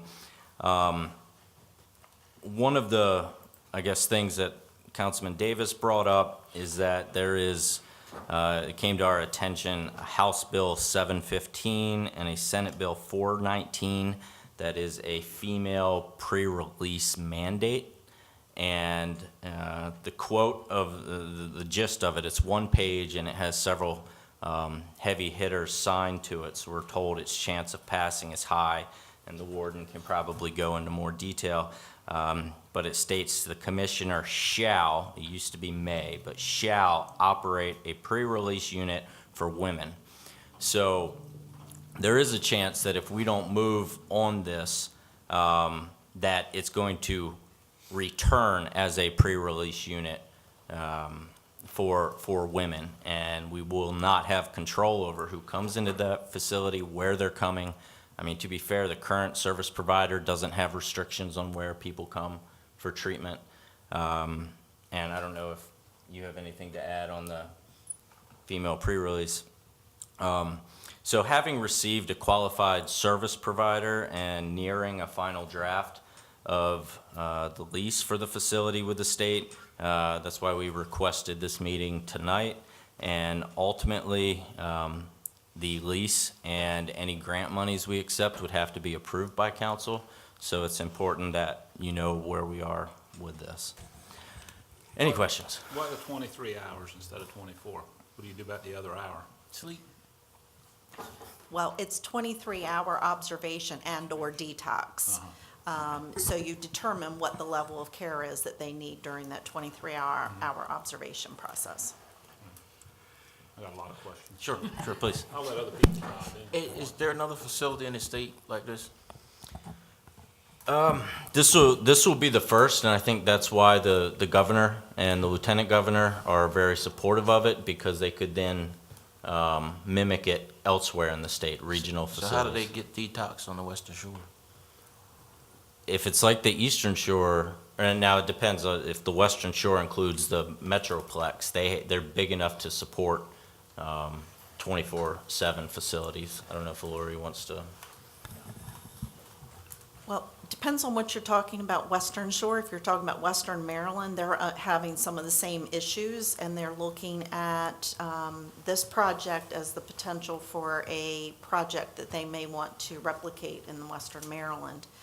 The Metroplex has a large cadre of detox providers that are available to the citizens in the Metroplex. So they don't have the issue of transporting individuals from rural area to the metropolitan area. They also don't have to sit on a waiting list. So where's the funding gonna come to run this? That's a good question. So That's one of the next steps. It's one of the things that we're trying to figure out. Well, you said in the paper that we were gonna get 900,000 to begin with, right? 972, But you yeah. were gonna start construction in March when you get that money. So were you gonna start construction and repairs before you secured more funding, other funding? So the thought is we would get the grant money from the state. We've also made it clear to now Steve Shue, who replaced Clay Stamp in the Opioid Command Center, that any other money they had, we would gladly take. USDA grant monies with the help of the selected service provider to begin renovations. Any additional renovations we would put on the service provider themselves. They can take out a low-interest loan through USDA Rural Development. Their model is it Medicare, Medicaid that funds them. So the operations would be funded by the service provider. They have a, I guess the Medicare and Medicaid pays the bills for the people that go through that facility. Medicaid and private insurance. Oh, Medicare Medicaid, doesn't sorry. pay. So the Sorry. county wouldn't be My bad. funding a provider? No.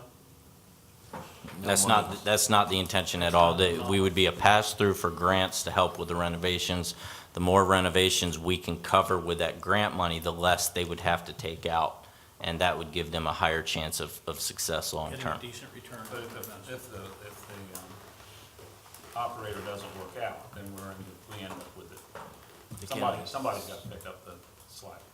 Well, that would be part of what we would have to negotiate. The next steps really on this, Joe, are for us to negotiate an agreement with the provider that we believe works and that they believe works. The other next step is, and I'll be very candid with you, I'm at a juncture where I would not bring the current lease from the state's AG over to council because I'm not at all comfortable with their representations on environmental issues. And I'm not at all comfortable with what they want us to warrant with regard to possible environmental issues.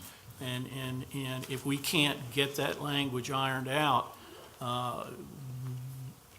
from my standpoint, I would walk from it, because this is a building that was built in the mid to late 60s.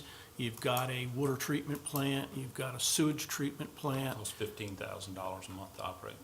Yeah, well, and the state has agreed to cover those costs. But if they're not going to, as far as I'm concerned, that facility as it exists right now is their liability. And they're trying to move a portion of that liability over to the county, and I'm firmly opposed to the county taking on that sort of a risk. It's their problem. If it's their issue to remediate, not our issue to remediate. And that's a huge, it's only $1 a year rent, but that's a huge liability that certainly I wouldn't bring that to the council. I just wouldn't bring it over to you. You're talking about Mr. Shue and saying it's a facility for Eastern Shore residents. Back in January, there was a meeting, and Cherie Sample Hughes asked him that question. And his response was, he said, limiting to Eastern Shore residents, that he didn't know if that was practical or even allowed under the law or state rules. So, like we're saying now, people are leaving the Eastern Shore to go to the Western Shore to be detoxed. There's not going to be anything that controls people coming from the Western Shore to the Eastern Shore. And that's what I'm hearing, one of the biggest concerns from citizens is, we had the issue with ECI. Sure, understood. The part about, we were talking about not being a clearinghouse for criminals. Correct. And it being a purely voluntarily operation. There's probably not a person that would go in front of a judge, and if the judge said, do you agree to go into a treatment faculty, will you do that instead of going to jail? They'll be volunteering very quickly to go there. So that's a big concern. I understand that. I mean, that's where, we had a boot camp back 20, 25 years ago, and I talked to one of our long-term deputies today, and that boot camp was supposed to house only juvenile offenders that were not, they'd been convicted of a crime, but not a violent crime. And he stated to me, he said, we ended up with a murderer, we ended up with armed robbers, and that lasted a year. And we're still sitting, you know where the buildings are, you know what we got, so I don't see any way to control this thing after it's implemented, if it is implemented. Well, again, the current service provider in the county has no restrictions on where they come. And to be honest, if we cannot have that restriction, I don't think we would go forward with this. Because our intention from the start with the state, I get Steve Shue's answer, he doesn't know. If we put state money toward this or federal money toward this, can we restrict? And we haven't spent those monies yet. If it turns out that we would have to take somebody, say, take one of Baltimore's finest, we're gonna back away from this. Our intention from the start, or originally it was Worcester, Somerset, Wicomico. We have enough people, and Lori can comment, we have enough people locally to keep this facility filled. That being said, when Caroline heard about this, they reached out. Their health officers, the entire Eastern Shore health officers, when they found out about this, they recognized the need. Again, we could keep it filled. I hear your concerns. There are concerns as well. We would back away from this if it was forced that we would have to take non-Eastern Shore residents. Well, I can tell you, if there's any state money involved, you'll have to. USDA? That's basically what he's saying. Right. Has other counties, you said health officers have stepped up, but they don't have the money to spend. It's the county councils. Has other county councils stepped up or county governments stepped up and offered to cost share in any of this? Again, we don't plan to spend any Wicomico County money. Again, other than our staff, me talking to you right now could be technically classified as spending money towards this. But the only thing so the conversation has been, if somebody comes from, say, Somerset or Worcester, would you provide or help provide a job for that person so that they go back to their home county with a job lined up, so that ideally they don't fall back into that same cycle of going in and out of the correctional facility or in and out of the hospital. And they all seemed open to that, because we're not asking for money, we're asking for help lining up jobs. The other element to that is they usually ask, how does it compete with their local service provider? So it could be McCready in Somerset. And the thing is, this is, again, a gap in service that no Eastern Shore, if we could send somebody to Somerset, to McCready, to handle an after-hour overdose, we would. But we're having to go off the shore because there isn't a facility now. And we were purely trying to help facilitate, push the state into creating a regional facility. So what we're trying to do is act as a pass-through to help get something here that we're purely, and there's risk with that, with the lease.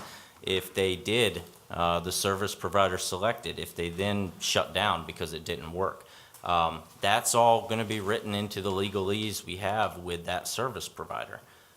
We're still Embedded in the lease. Yeah, it's if they file so bankruptcy, you don't have anything. I mean, it doesn't matter how many leases you sign. If they file bankruptcy, and if they're operating in Delaware now, they're probably a Delaware corporation, and if they come to Maryland, they'll probably file a new corporation in Maryland. So you're not going to have anything. I believe you take a personal guarantee on the owner. So you're not going to have anything to guarantee that. Correct? I don't know what other, But with the drone hangar facility we go You'll with. face that with every. We'll face that with any individual, contract. Yeah, Like but you're we, looking at a 20-year lease on this place, that's gonna be around the county's neck with something to do with it, and you're gonna have people down there that's gonna need treatment. Say you wake up one morning and be like in Germany when, in the camps, the prisoners woke up one morning and all the Germans were gone. I mean, that might be the situation that happens down there. I understand your point, Joe. We're covering that in the lease document. If this doesn't work, and one of the very long negotiating points was, what if this doesn't work? And the state was trying to impose upon us the obligation that we, the county, would have to relocate all these patients, and we said absolutely not. We're not going to accept that obligation. That's the care provider's obligation. And we certainly, and again, we won't bring you a lease that doesn't cover that. We won't bring you an operating agreement that doesn't cover that. And if we can't get very, very good environmental warranties and an indemnification, then we're not going to bring you the lease either. So your points are well taken, and we understand the points. Those are the things that we have to try to work through in order to see whether or not this has legs and can be executed. In terms of Steve Shue, I will just simply tell you that that office has had enormous churn. So there have been communication gaps. I will tell you from the outset that the Lieutenant Governor and Clay Stamp and everybody else involved in this project knew that we were not taking anybody other than a voluntary Eastern Shore citizen who wanted to get well.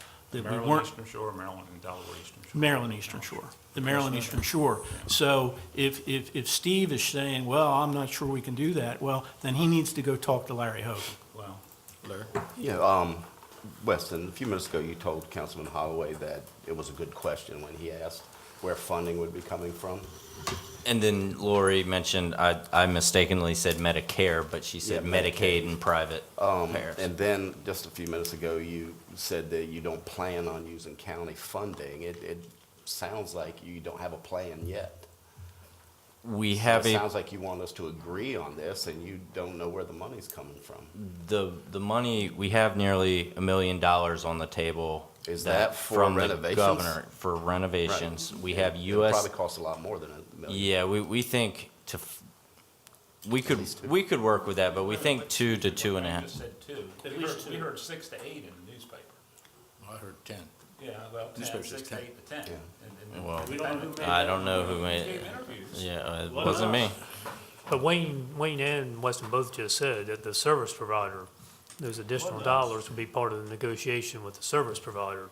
So there would be a cost. We had ideally given, and Lori can correct me if I'm wrong, the epidemic is hitting, in terms of a percentage of male to female, 70% male, 30% female. So the thought was long-term projections. We proposed starting with 20 beds, something small, let's work out the kinks and go forward. If we renovate just for 20 beds, that's going to be cheaper than renovating for 60. It's going to be cheaper than renovating for 60 beds that are co-ed, because then you need separate showers and a host of additional work. So that renovation cost is going to fluctuate. Internally, we looked at 2 to 2.5 with some contingency. Would cover a large portion of that renovation. There's no air conditioning out there right now. So the thought would be, in terms of how do we fund this, we have $972,000 on the table from the governor's office. We have USDA with an undisclosed amount that they'd be willing to pitch. They said opioids and broadband get priority with them, and that is grant money. And whatever that difference is, now, and again, the service provider may take our $2.5 million and blow it out of the water, or say we can do it for less. We will need some input from that. But whatever we do not get grant money to fund in renovations, the service provider, will have to take out a low-interest loan with USDA. Again, not county money.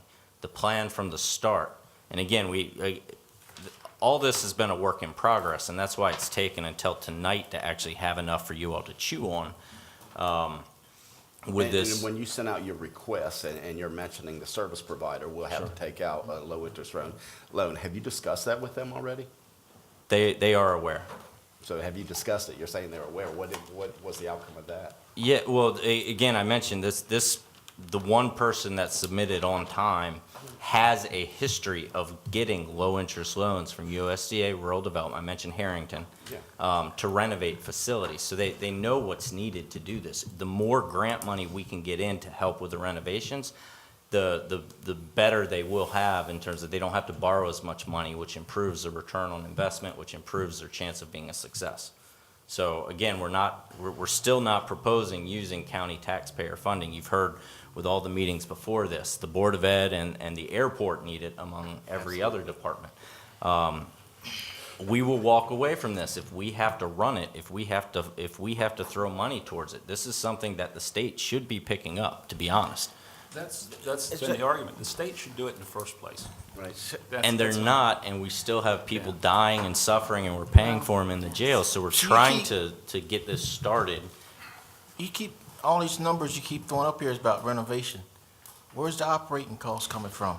The provider is able to bill for Medicaid and insurance to operate the facility. Well, isn't that the reason why the nursing home is failing, because of Medicaid and so forth? The nursing home's failing because they don't have enough people in beds. That's why they're failing.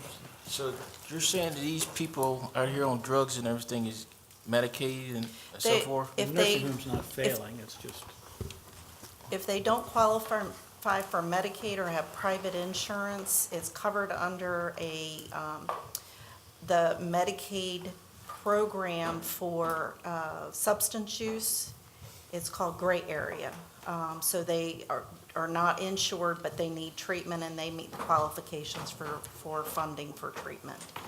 I will say that on average, a yearly average, we have 300 individuals that we serve with our COAT team that we have to access some type of treatment for.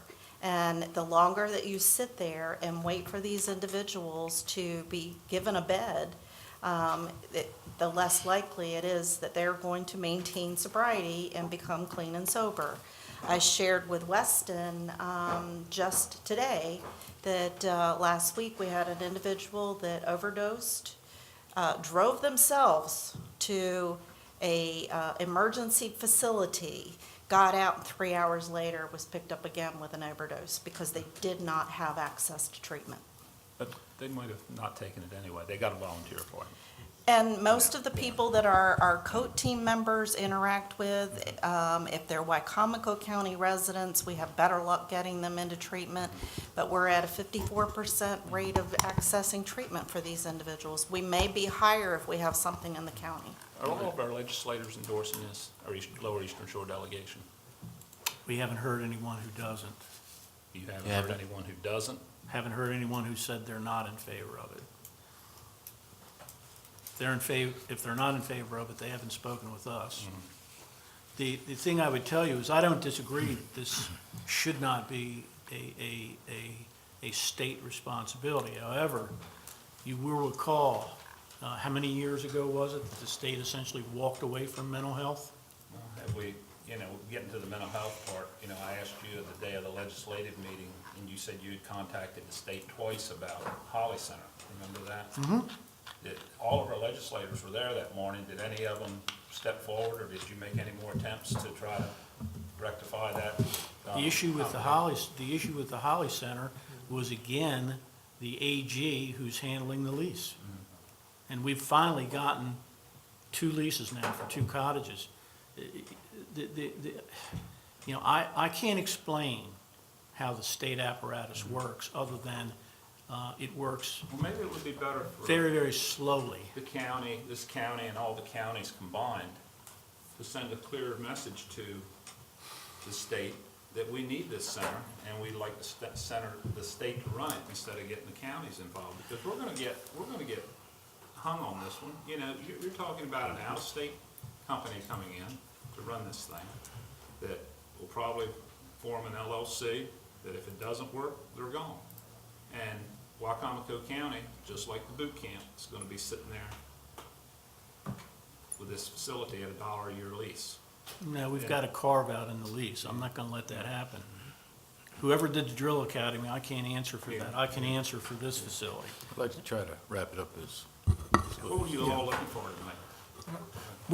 We just wanted to bring you up to speed, because we have and have had more questions than we have answers. So we didn't come here tonight to ask you to approve anything. We wanted you to understand exactly where we are, what we have and what we don't have. And we're not saying that this is that we want a green light from you. We want you to understand where we are with regard to the progress of this project, what the hurdles are, what the potential issues are that can kill it, and we wanted your input as to what your concerns were. Wrap it up. I appreciate No, it was good discussion. I figured I'd see what Joe had to ask, and Could I mention one point that just might be of interest to everyone? And that is on the citizens of the Eastern Shore residents. You can become a resident of the Eastern Shore almost overnight by just simply moving here and changing your domicile. Well, And worth that's keeping in where mind. having a health officer have Yeah. to approve the recommendation. If we can go that route, that would take care of that, because they could say, look at the game they're playing. Well, but there's a thing called equal protection, though, that I think you might get hung up Well, on. and- Think about it. And I think, so, as I understand it, part of the reason for the county to be the middleman, for lack of a better term, I mean, that seems to be what we are. We're the facilitator, middleman, whatever, is that we can limit that to the Eastern Shore residents. And So, the state's not gonna do it. I mean, that's the issue. Either we try to do it in this fashion, Mark, and work out the kinks and the valid concerns that you all have, or it's not gonna happen. well, it seems to me that the issue of residency, limiting it, I've talked with folks in the area, they said much the same thing as you. We have so many people that these beds would be filled, we wouldn't have to worry about that. I'm not sure we can count on that, but it seems that legal issue would be one that we'd want to get nailed down first before we spend any more time working on, if we can't have the limiting factor you say is kind of a deal breaker for you, and obviously it is for, I think, for us, then, we shouldn't be pursuing these other opportunities, because if you can't do that, then, and we asked Paul, a couple weeks ago, he hadn't looked into it.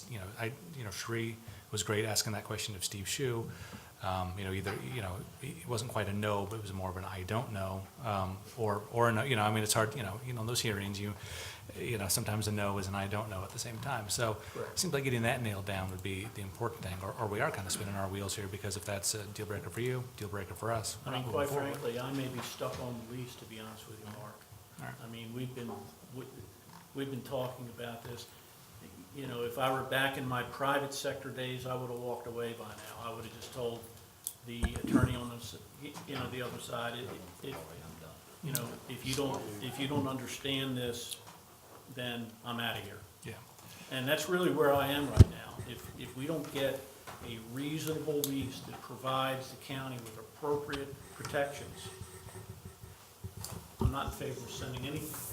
And if we get that and we don't get a good agreement with a service provider, same thing. So it's. So we're talking more of a long-term, this isn't, we're not gonna be rushed into this, is what you're trying to tell us here, that we, for me, these issues are important. It's also the issue of, total cost estimate. I mean, I don't wanna do $900,000 and then, we have, in the newspaper, it said Weston Young said $10 million. Sorry, Weston, I looked that up. So, I'll have to look so, that up. But we're not going to hold you to that. But having a firm plan, it seems like this would be. What paper was that again? It was Bassett's Finest. Oh, So, He's gonna get you for that. yeah, so, All right. something along those lines, we need to, part of the CIP, things like that, more of a, so we do have a firm before we approve it. So on timeframe, the one thing that does seem to have a used by date will be that governor's money, because they have other facilities that they can throw that towards that are not on the Eastern Shore. Laura, it's my understanding that another provider came forward to the code team a few months ago and offered the detox service. Is that correct? We have a provider in this county that offers detox services, and they have open admission 2 days a week. But they offered to increase that, but there would be a cost to it. Is that true or not? They have not discussed that with me, no. Okay. So they only offer detox 2 days a week? No, that's not what I said. They have open access 2 days a week. So they open up their admissions 2 days a week. If they have a bed, then they admit the person. If there's no bed available, well, the person doesn't get admitted. My understanding was that they offered it to the code team, but it was going to be an expanded version, but there was going to be a cost, because you have to provide a doctor to be involved in this. Well, that's what they have, because they already do detox. They have to have a doctor on site. But the COAT team is an extension of the health department, so if they were talking to the COAT team, they weren't talking to me. So I can't answer that. Good comment, Bob? Yeah, I just one question, just kind of reaffirm what Weston said. Steve Shu called last week and basically said that we have until the end of this month to either kind of move forward with the money, it doesn't have to be spent now, or make somewhat of a decision. His exact words were fish or cut bait. And so they're willing to come down next session on the 19th, your meeting, and tell you from what the state points of view are as far as the governor's feeling, and possibly Lieutenant Governor may be coming down with them. But it would be Chris Stamp, Steve Shu, and possibly Boyd Rutherford come down to talk to you all. They want this to move forward. I've got to know whether or not you're willing to have them come down and talk to you, or if you want me to tell them, no, we're going to lose the money at the end of March. Well, I know, I'd like to see them here. I mean, we keep referencing them and referring back to them. I'd love to see them, sitting here so we can ask these questions directly to them. I mean, we can't answer for the state. That's Right. the long and the short. That's the thing, right? You can answer for them, so yeah, let's go right straight to the horse's mouth. But they have until the end of this fiscal year to use that money up, and otherwise they'll put it towards another facility somewhere within the state or whatever. I think they should have been here by now. We've been talking about this for a year or more. Now we're pressured to put them on the next meeting. Well, what I would say again, Larry, is that particular office has gone through enormous churn, so Again, I can't answer for the Well, I saw we were midway, and I don't mean to All right, belabor we gotta wrap it up. this, but between Clay and Steve. All right, we appreciate it. Thank But, you. but do we have to answer Bob's question though about them coming here or not? Well, I mean, we go through the normal process. If they have the people lined up, they put it in, they said they wanted it on the agenda, we'll take a look at it. Yeah. Thanks. Thank you, John. Thank you. Thank you. Thank you, guys. Entertain a motion to adjourn so we can go into closed session. So moved. Second. All those in favor? No. Aye. Opposed?